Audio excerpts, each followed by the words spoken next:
All right. Well, first things first, welcome to Bitcoin Atlantis. Are you excited for the conference that's coming up?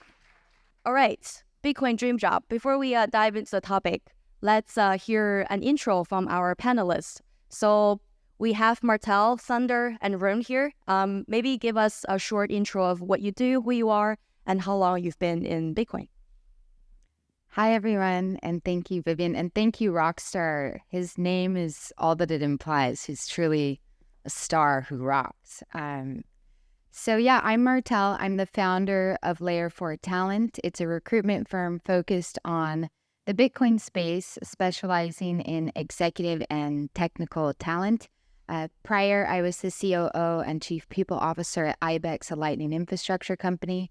And before that, I was working in software as a Chief People Officer, Head of Talent and Recruiter in a company called SwapCard. Today, I'm trying to bring all my experiences from the past and dedicate them to the Bitcoin space and help as many companies as possible grow their teams and achieve their dreams. Okay, so hello, I'm Thunder. This is my first time on stage, so don't boo me too much. Thank you. She's absolutely amazing. So I've been in recruiting for the last 7 years, and the last 3 years I recruit in Bitcoin space. So that was it. I'm head of talent. I do a lot of things, but I do my dream job. I help people get their dream job. And she does really well. And she just released 2 ebooks, which is a huge feat. That was actually, yes, that was a good one. So, okay, let's try again. You guys should find her and read it. And yes, I'm an author of 2 completely free ebooks on how you guys can get a job in the Bitcoin, but we can talk about that a bit later. Thank you. So my name is Rune Østgård. I'm from Norway. I have 25 years of experience from legal consulting, working as a lawyer in the public and the private sector. And the 3 last years, I've been busy writing books. So these days, I consider myself to be an author, first of all. So I've written 3 books on money. First book is called Fraudcoin. The second book is called Unbar. And it's about the relationship between monetary system and globalization. We just recently launched it. And those 2 books, Fraudcoin and Unbar, are actually the most popular books in economics category in Norway at the moment. So that's something that I take some pride in. Thanks. And the upcoming book is about Bitcoin. So we will launch that book in, I think in April. It's called Arrow of Truth. And all the books are, of course, going to be available. The 2 first books are available in English, and the third will also be available in English. So I consider myself already to have the dream job because I love writing.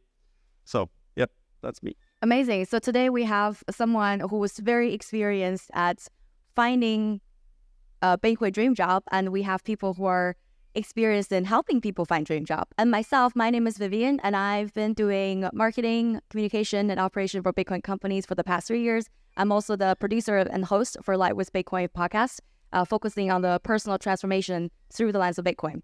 So out of our audience here, show of hands who are already working in Bitcoin. All right, that's probably 20%. Who are looking for a job in Bitcoin? All right, this panel is for you. So let's dive in. Martell, what is your favorite thing about working in Bitcoin? It's going to be quite corny, but of course it's the people. I think when I first entered the Bitcoin space, I was feeling quite alone in life. It was like during 2020 when I was entering professionally, and I felt like I was kind of the only one I knew, more or less, with my values. And you kind of, maybe some of you can relate to that before you find other Bitcoiners. And when I met Bitcoiners, it was like, whoa, this is a really high density group of people who share similar values to me. And it's a bunch of, you meet all kinds of Bitcoiners. I mean, you could meet a rancher, you can meet people working in tech, you meet a birth doula, you meet all these interesting people who are linked by the desire to be sovereign and independent and prioritize freedom. So yeah, I'd say that's the coolest part about working in Bitcoin and getting to know Bitcoiners. I love the fact that my life values are aligned with my work. That's a big one. And the second one is community. Bitcoin community is one of the kinds. I often get overwhelmed with stories, with experiences, with projects. Just last night, I heard of another project that I came back to my hotel and I was like, I'm overwhelmed again. Like, this is such a wonderful idea. This is beautiful. This community gives so much to the world that it's truly overwhelming. And what I dislike is that we don't have enough jobs available. I'm a recruiter, so I always go on that end, right? So I wish we had more jobs available for Bitcoiners. And Rune, you've been in Bitcoin for the past 20 months, I've heard. So you're a relatively new Bitcoiner and you're already wrote your book and working in Bitcoin. So do you think for someone who wants to work in Bitcoin, what should they even think about before they make that decision? Well, I kind of think that it's important to have a sort of a local Bitcoin community. So to start working on developing a local community of Bitcoiners, that's kind of important for me. And it requires a whole lot of, I think, volunteering, of course, if you want to grow that. And when you have that local base, you also have a sort of a support locally. It might be easier to achieve something in the whole in the space, I think. So that's quite important. If you want to find a new job, of course, map out your skills and what your desires are, what are your strong sides, and yeah, try to identify where you can make use of that. And when I talk to younger people who ask me what they should look for in a new job, whether it's in Bitcoin or another place, I think that the most important thing is, who are you going to work for? Who will be your nearest leader? Because your nearest leader, your manager, he's going to be the one who can give you the opportunities so you can develop and go places and find new opportunities. So that's, I think, is the most important advice that I can give. Find the right people to work for. And that's more important than what kind of job you should be working with. The right people matters the most. Well said. We sometimes say that choices are more important than effort. That's for sure true in some cases. And the funny story for my side, I'm someone who got very lucky. I got a Bitcoin job before I became a Bitcoiner, and then became a Bitcoiner along the way. So I'm sure that's not going to be the case for everybody. And I only joined the space about 3 years ago. And at the time, it was extremely hard to find Bitcoiners who are experienced. And today we have exponential growth on Bitcoin Standard. We have more and more Bitcoiners join the force each day. And I wonder, from a recruiting perspective, in today's Bitcoin job market, does being a Bitcoiner itself still give you a competitive edge today? I'm sure everybody here is Bitcoiner. Does being a Bitcoiner being enough today? That's not enough anymore. No? Yeah, that's the short answer is no. Just it's not enough. So with some of the clients we work with now, for example, let's say we're hiring a full stack engineer. The priority is to find the best full stack engineer that we can find. And the criteria is different for every company. Always on the wish list is for them to be a Bitcoiner. But when we go, we put people through, the whole interview process, the technical tests. And at the end, we could have 2 candidates, let's say, who are equally qualified, and maybe one's a Bitcoiner and one's not, of course, it's usually the Bitcoiner who's going to be chosen. However, if we get to the end of the process and the person who's tested best and is the best developer and they've proven that and they're open-minded to joining a Bitcoin company, that's the person who's going to be hired. So it's quite competitive. As Thunder said, there's not yet enough jobs in the space, but yeah, I could say hold out, keep working hard, upskill. If you're hoping for a Bitcoin job and you haven't found it yet, spend your time learning new skills, upskilling so you can be that top applicant. So I have a follow-up question on that. If simply being a Bitcoiner is not enough anymore, what are some of the qualities that Bitcoin companies look at when they are looking for talents compared to traditional industries or even compared to tech industries? That's a very special quality that Bitcoin companies look for. I think cultural fit is maybe something that we don't talk about enough, but I would say it's the most important thing. Like, if you are already in an interview process, sure, you have a skill set. You're a Bitcoiner. Awesome. But are you the cultural fit? The fact that you are a Bitcoiner does not mean that you are a cultural fit with every team. So the beauty of this industry is that we're still small. So we have time to develop those wonderful, working, efficient teams that just get along so well. And we need to be very careful when we talk about those cultural fits. Like, you want to make sure that you are going to love your job. It's a two-way street. So I think the cultural fit is maybe the most important criteria. And I couldn't agree more. I think when Thunder and I first met, that's one of the things that we clicked on, that, you know, to build the companies we've built, we've actually done our culture interview first. And the culture we're talking about is the value system that's in each startup, which varies from startup to startup, company to company. So if you're a job seeker, what you should do is look around at the companies, try to figure out what their values are. And you're also going to enjoy your time. You're going to be more successful if you find that right team that you're aligned with. And then during the interview process, sometimes I'll ask this on behalf of many job seekers and companies, because I've hired for my own team, and what I've realized is that sometimes when you're interviewing candidates, they can be amazing at the interview. They can really provide that wow factor and with great confidence. And then when they're on the job, they can't do the job. Or vice versa. There are candidates who are not very well in showcasing their skill sets in a short amount of time under interview, under time pressure, but they really have the right skill set and the discipline and the spirits, the cultural fit to really thrive in the organization. So I want to hear from both perspectives. First, from Rune, from a job seeker's perspective, how do you cultivate your evidence, your confidence? How do you have any specific tips or practices you use to make sure your skill set and you're showcasing your ability to the full extent? I think when you prepare for the interview, I think it's important to remember that in the Bitcoin community, truth matters a whole lot.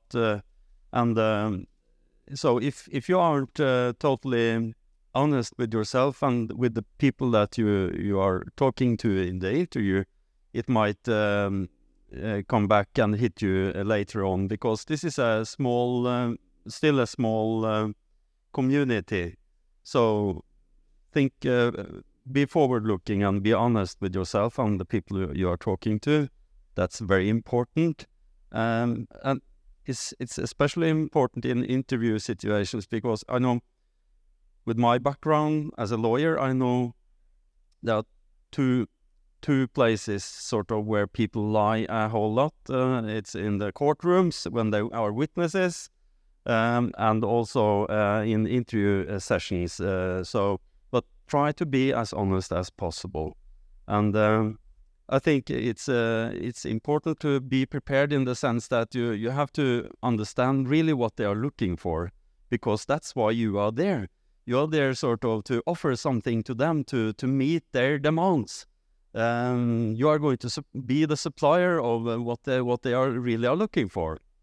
So understand that before you are in the interview situation, I think, and try to talk about that, develop that as well during the interview to show interest for what they really want from you. For sure. And from a recruitment perspective. Yeah. So another thing Thunder and I aligned on right away was the way we run interview processes are quite rigorous. Okay. First one's the culture interview. We get people really vulnerable to share a lot about themselves. We go deep, get to know them as a person and get very personal.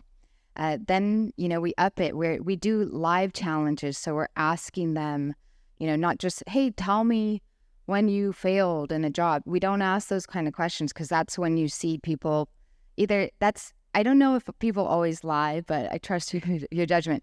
But people can also feel like they're put on the spot. And, my own mind would go blank if someone asked me that question.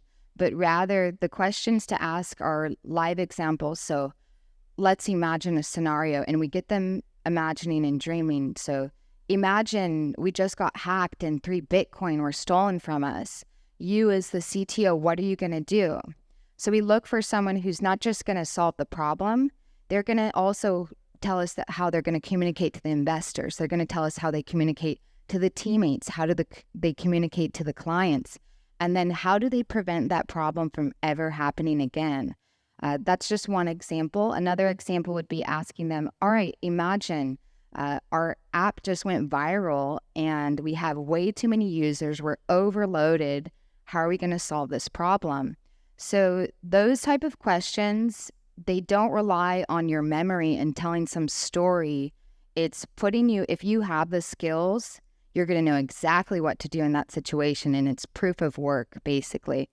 And on the interviewer side, you're looking for someone who tells you something you don't know through the process. So I think we both developed systems where we really avoid hiring someone who comes in and actually doesn't meet expectations because of this.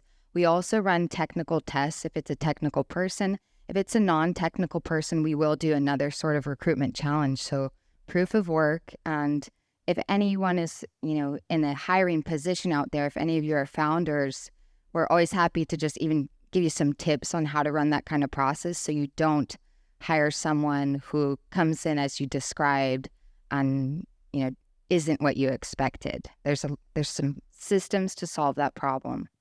I see. And the question for Sander, for job seekers, do you have some tips for job seekers, candidates to really boost up their confidence during job interviews? I do. So I always love to put myself in someone else's shoes. So if you're on a job interview, you really want that job. If you're a Bitcoiner interviewing for a Bitcoin-only company, you are nervous. You want this. And you are aware that you're not the only candidate in the process. So, that can make you quite nervous, right? So what I like to tell to people is that this is two-way street. I just mentioned that a few minutes ago, but it's so important for everyone to remember that. It's a two-way street. Yes, the interviewer needs to like you, but you also need to like them. And I'm an interviewer, and I cannot tell you how many times I get nervous. I see someone like a great candidate, wonderful personality, like the vibe, everything, it's perfect. Like I want this person to like the job. So it's not just the job seekers, interviewers sometimes also get nervous. Don't waste your opportunities to ask questions during an interview. Yes, they want to get to know you, but you need to get to know them too. Use your time. If you are asked, do you have any questions? Yes, I do. Think about your questions in advance. Write them down. I talked about that quite a lot in Kiss Your Fear Job Goodbye, which is the ebook that I forgot to mention in my introduction. Thank you, Martell. So you can also go there, download it, see it. There is a list of the questions that you could ask during an interview to make sure that, this is the right company for you. So just think about that. They need to like you, but you also need to like them. All right. So we see it's a process where we need to be honest, we need to be open, confident, and we just need to remember that at the end of the day, we're all humans. And either we're the job seeker or we're sitting on the table of recruitment, we're just all humans and working for Bitcoin. And I think that's the bottom line to get it through. And for dream jobs, I'm sure financial stability is part of it. We all want to be stabilized in our lives to be a good Bitcoiner, stack sats. So, but we know that there's personally, I feel a seasonality in Bitcoin. The bear and bull markets, the market conditions, and then how the industry just naturally flows. So us individuals, us people who are already working in Bitcoin or want to work in Bitcoin, do you have any advice in terms of how can we better prepare ourselves professionally and financially working in Bitcoin, knowing that there's a natural cycle and rhythm of the market? Great question. Yeah, I think we can just manage expectations. Obviously, in a bear market, teams have to hunker down. They're a bit more engineering focused. We see mostly engineering roles.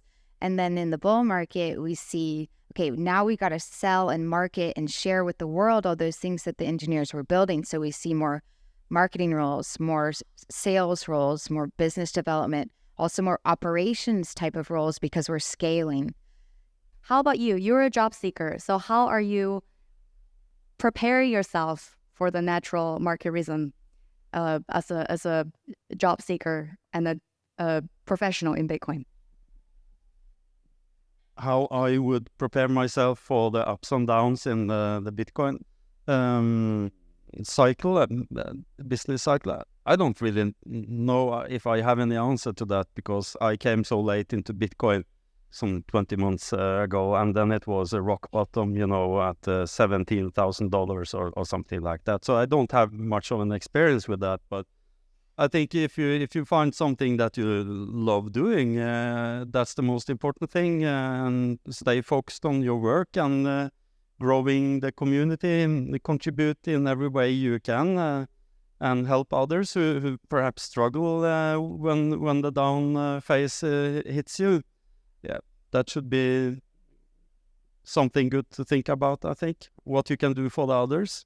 Yes, exactly. Don't focusing on how you should deal with these challenges yourself. Looking forward to hear your experience after you've experienced the full cycle in the Bitcoin job market. But one thing I can contribute to this is that one thing I find helpful is to be flexible with the kind of project you take on. So oftentimes, if you're willing to work hourly based, if you're willing to work project based, part-time based, full-time based, if you remain flexible and have different portfolios under different setups, then when the market is bad or when there's when the demand naturally fluctuate, then you can position yourself towards different type of clients, towards different type of projects. Then, because every Bitcoin company, we all have our unique problems. We all have our unique needs for talent and the setup that they prefer. So if you position yourself to be flexible and approachable, and you can work with their needs when working with different type of clients, that's going to give you a competitive edge when dealing with the natural rhythm of the market. Maybe I could add something else. Is also like it's perfectly fine to not have a Bitcoin job or, put it off till later, because you being a Bitcoiner wherever you work right now is super helpful. I mean, it's a way that you can encourage other people. You can, educate your own company wherever you're working about Bitcoin. And it's perfectly fine to be doing that, and actually adds a lot of value to the whole industry the more we disperse and we spread out and not just huddle amongst ourselves, actually. Yeah, and I know that there are so many people who are previously in the fiat world looking for a Bitcoin job, but they don't know how to start, or their current job doesn't really give them a clear direction of what they can be doing, translate that skill into the Bitcoin world. So for those of whom who are looking for a Bitcoin job, looking to work in the industry, but don't know how to transform their current career or don't know where to start, what advice would you give them? I'm giving you some hints here. It's a purple suit, so follow the purple bird. But really, I think that there are a few things that you should do. Network, number one. be part of the community, contribute. But if you don't know where to start contributing, Nostr is an amazing place to be. Come on, guys, you did not clap for purple suits. Okay. But yes, there are so many success stories from Nostr. Just in the last 2 weeks, I've heard 2 different stories on top of like others. So if you don't know where to start, just go to Nostr, post a note like, hey, I do this. You know, this is how I can help you guys. Do you need me for anything? Maybe, perhaps.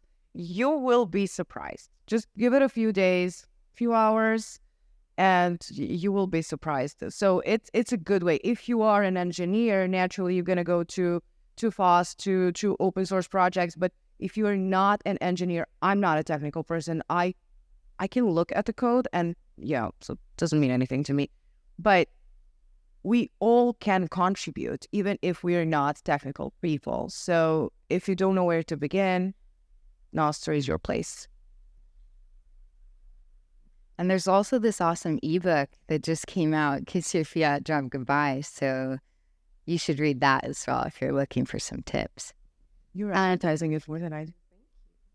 What is your thought, Martell, on this? To read this ebook. Oh, wow. Clear call to action there. I'll add something here.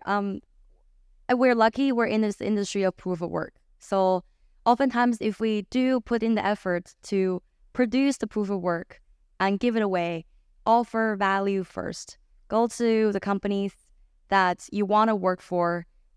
On Twitter, we're all very approachable. Everybody in this industry that I've ever met, they're very approachable. So find people that you want to work for, which is very important. And think of where you can offer value and share ideas. Don't be afraid of saying them out loud. Don't be afraid of simply ask for an opportunity. And sometimes that surprises you. If you put in that proof of work, give it away, offer value first, and the universe will see it. And then rest will be history. All right. So how do we still stay close to your work? I guess we'll start with Martell. Well, we're both on Nostr and Twitter. I don't know, Rune, if you are, but we should connect there. So I'm on Twitter, just my first and last name, Martell Fox, and then on Nostr, I'm Fox. Okay, I'm on all social media. But yeah, just follow the thunder, and that's it. Just thunder. So I'm also on Nostr and Twitter X. You find me, just search for my name, Rune Østgård, and it'll show up there. So yeah. All right, great. Well, before we wrap up the panel, I do have one more question for the for the recruiters. So Bitcoin's doing well, and we're all happy to be here for this. And where do you see the job landscape change in the next few months? Where are we going to see more flood of new roles? What areas? If people are looking for a Bitcoin job, where do they have the highest chance of the success? I wanted to give you more time to dig into this question, but now I'm thinking about it, and I'm hoping to see more operational roles. I think the market's going to start growing very soon, so we're going to see more startups, hopefully, automatically more jobs. But I hope we are going to see more operational side positions. Yeah, I think that's right, actually, because most of the companies that are exclusively focused on Bitcoin, they're quite small. And operations is how we scale up. And you need killer operators to come in and create new processes. Basically, when you grow from 3 people to 30, it can happen pretty fast. And all your old systems and the ways of working are totally different, and you need new systems. Of course, the rules should be as few as possible, and everything should be intuitive. But yeah, we need more operators in the space. That's a really good call. As I mentioned earlier, now when the bull market happens, there's more funding, so there's going to be more opportunities related to marketing, sales, operations, and Hopefully human resources. I think there's very few of us in the space. When I started working in Bitcoin, or before I started working, I started watching the space, and that's why I thought, oh, actually, this whole Bitcoin thing was very intimidating to me, but I'm not seeing anyone who's working in human resources. Maybe now there's a handful of us, but that's where I thought I could make my impact. And I think you might have had a similar experience. So I think that when we talk about Bitcoin-only recruiters, I am aware of maybe 3 to 4 people, including 2 of us. And I want to see more. I want to see more people doing that. So yeah, we need more human resources and recruiters in Bitcoin space. All right, so it means we need we'll see a increase for non-technical roles in the space. So good news, everyone. And for something like operational, you just have to prove that you can do the job. It's not about past experience. Sometimes it's about the cultural fit. It's about your communication skills. So there are so many soft skills that are gonna matter so much more, especially in the Bitcoin space. Any final remarks before we wrap up this channel? I wish everyone good luck for finding their dream job in Bitcoin. Read that ebook that Thunder wrote. And thank you, Vivian, for all the wonderful questions. You're really great at hosting. I'll give you a spoiler. So I quoted Rockstar, I think, in the ebook. So I'm going to do it again. So if you actually read the ebook, just don't hate me for, repeating myself. But he said that Bitcoin doesn't need us. We need Bitcoin. Yes. But Bitcoin industry needs us. So I would like you to leave today from this stage having that in mind. Bitcoin industry needs us, and I really want to support and motivate each one of you. And you can always reach out if you need any assistance or advice, conversation, whatever, to just follow your path and follow your dream and don't give up. The industry will grow. There will be enough jobs for all of us. Just please don't give up. Okay, I think the most important thing is to go out and meet other Bitcoiners and grow your network and build your local community. As I said, that's what's going to be your base. It's very important to have that. So yeah, try to learn about Bitcoin from all different angles. Start with those who interest you the most. Read a few books, perhaps. Yeah, that's my suggestion. Right. And from me, my final words, final remark, it's someone recently, recently my guest showed up on my podcast, Katie the Russian. She said something that resonated with me and I thought is relevant to share here. She told me, and I'm telling the panel that don't compromise. Don't compromise. There is a perfect dream job for you in Bitcoin out there. You just have to find it and you just have to get it. Don't compromise. Work for it, show some proof of work, offer values, and if you consider it done and work towards it with discipline and consistency, things will pick up for you, and I promise.